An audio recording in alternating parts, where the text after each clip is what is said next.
Hello प्यारे बच्चों, class 5 Hindi कोम्पल अध्याय 6 उपकार का बदला। ये एक कहानी है। कहानी को हम पढ़ेंगे।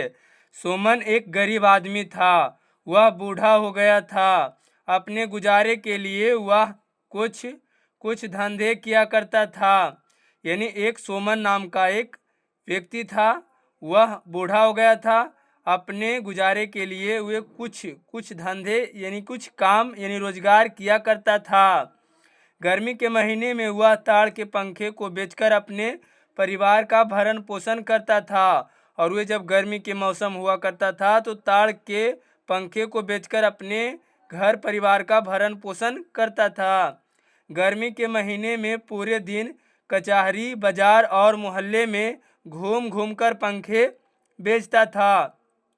और जब गर्मी के मौसम होते थे तो कचहरी, बाजार, मोहल्ले, गांव में घूम घूम कर पंखे को बेचते थे।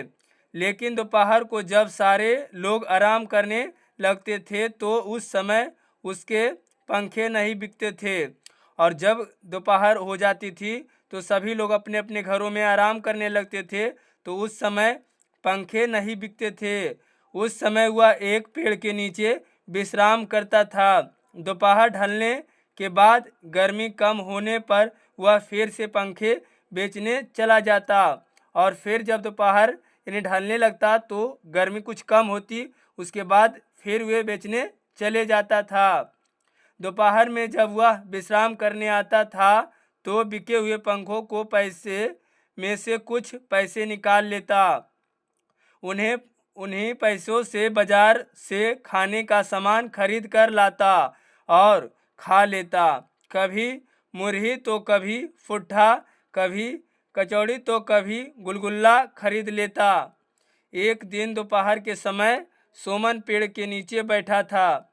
नाश्ते की पोटली खोलने की जुगत कर रहा था।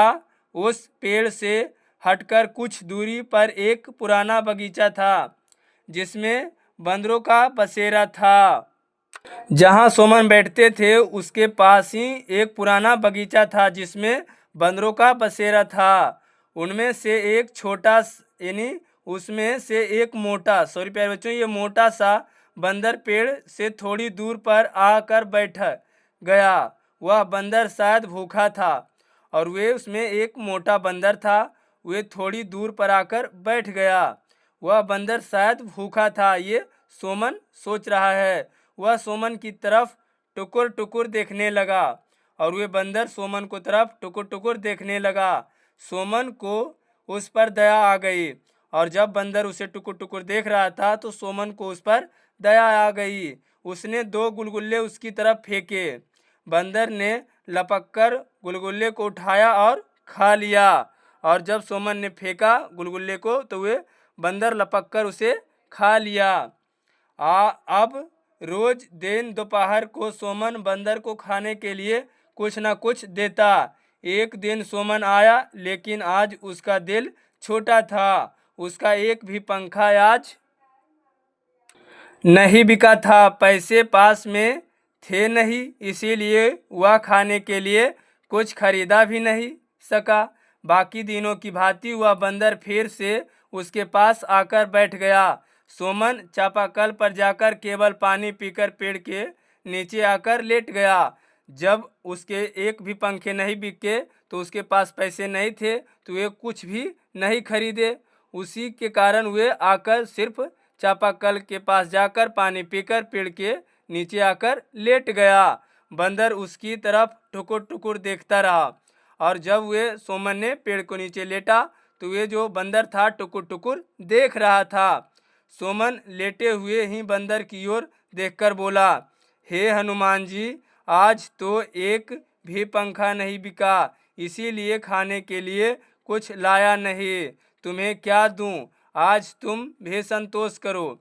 फिर सोमन ने लेटे हुए बोला, हे हनुमान जी यानी बंदर को, कि आज तो एक भी पंखा नहीं बिका, इसीलिए कुछ भी खाने के लिए नहीं लाया। आज तुम भी संतोष करो। बंदर उसी तरह देखता रहा जैसे कहता हो क्या करेंगे ऐसा ही होता है। यानी कि उसकी जो देखने की तरीका था उसे लग रहा था ये क्या करेंगे, ऐसा ही होता है। सोमन को तो भूख लगी थी, जो सोमन था उसे तो भूख लगी थी, लेकिन वह करता क्या, आँख बंद कर मन मार कर लेट गया, और वह आँख बंद करके मन मार के लेट गया।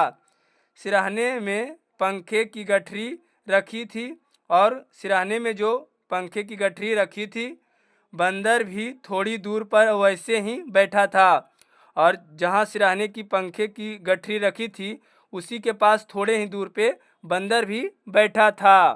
अचानक बंदर उठा, छलांग मारकर पंखे की गठरी के पास पहुंच गया। जब तक सोमन हड़बड़ाते हुए उठकर बैठा, तब तक बंदर दो पंखे को खींच लिया। सोमन अरे अरे करता रह गया, और बंदर एक हाथ में पंखा लेकर 3 पैरों पर फुदकते हुए चल दिया। बंदर की 4 पैर होती है, एक हाथ में जो होती है वह पंखा लेकर और 3 पैरों से फुदकते हुए चल दिया।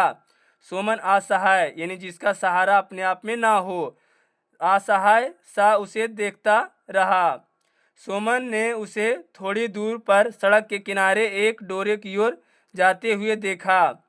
बंदर का पीछा करना उसके बस की बात नहीं थी, और वे सोमन को पीछे पीछे जाता।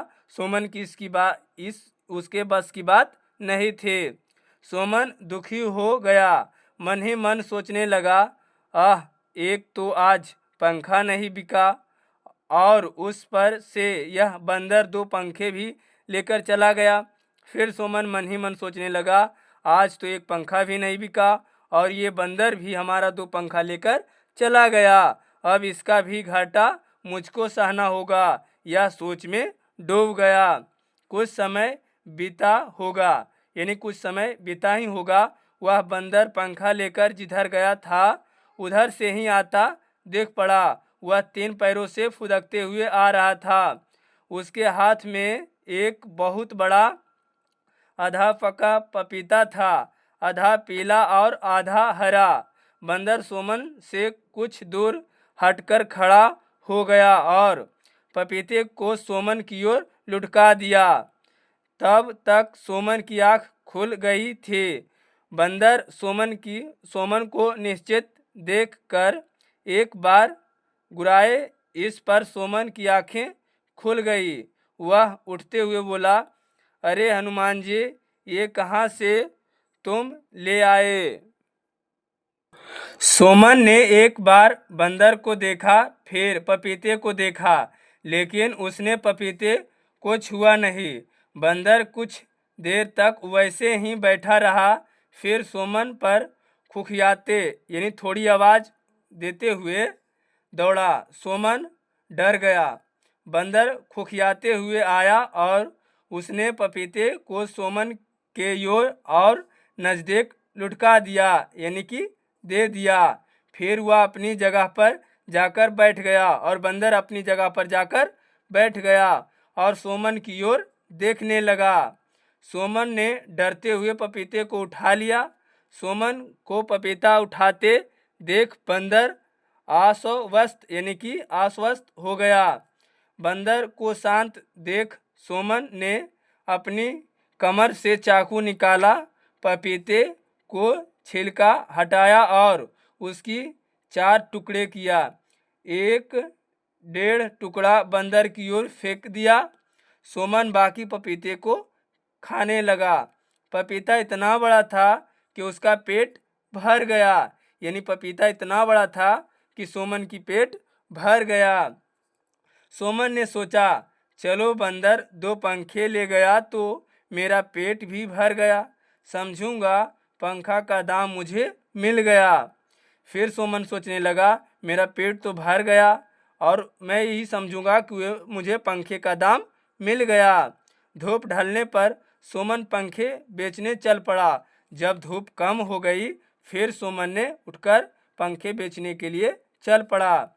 आगे सड़क के किनारे एक बहुत बड़ा डोर था। उधर से जाते हुए अन दिनों की भांति हौक लगी, पंखा ले लो पंखा, ओ पंखे वाले। डोरे से किसी ने पुकारा, यानी दरवाजे से पुकारा। सोमन फटाक खोले डोर को, अंदर गया। वहाँ एक भद्र पुरुष खड़े थे। भद्र पुरुष का यानी कि ईमानदार व्यक्ति खड़े थे। उन्होंने सोमन को बरामदे पर फेंके हुए पंखे को दिखाते हुए पूछा, ये दोनों पंखे तुम्हारे हैं? जी सरकार। सोमन ने बोला, जी सरकार।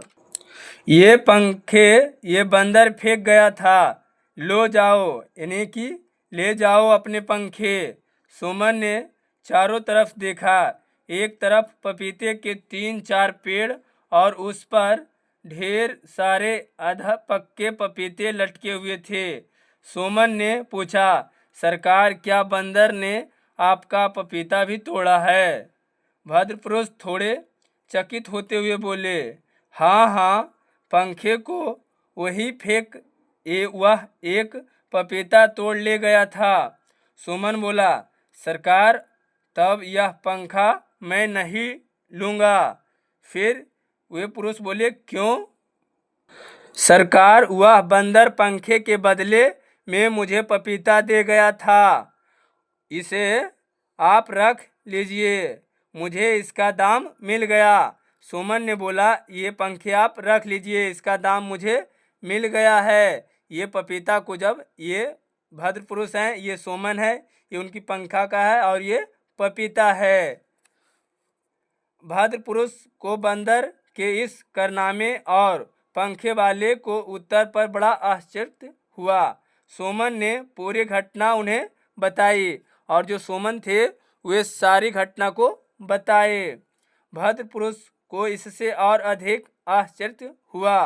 वे बोले, पंखे वाले, जब बंदर जैसे जंगली जंतु में इतना विवेक यानी बुद्धि दिमाग है, विवेक का अर्थ हुआ, तब मैं तो मनुष्य हूँ, तुम्हारा पंखा मैं कैसे लूँ?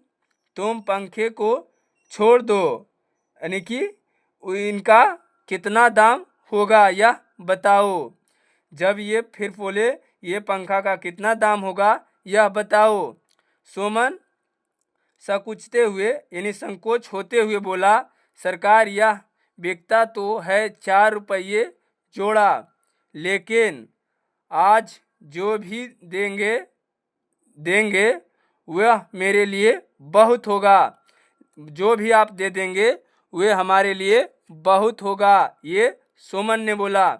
भद्र पुरुष ने जेब से 5 रुपये का एक सिक्का निकाला और सोमन को दे दिया। सोमन पैसे लेकर चल पड़ा। सड़क की ओर सड़क पर आकर उसने फिर से हाक लगाई, यानी आवाज़ लगाई, पंखा ले लो, पंखा ले लो।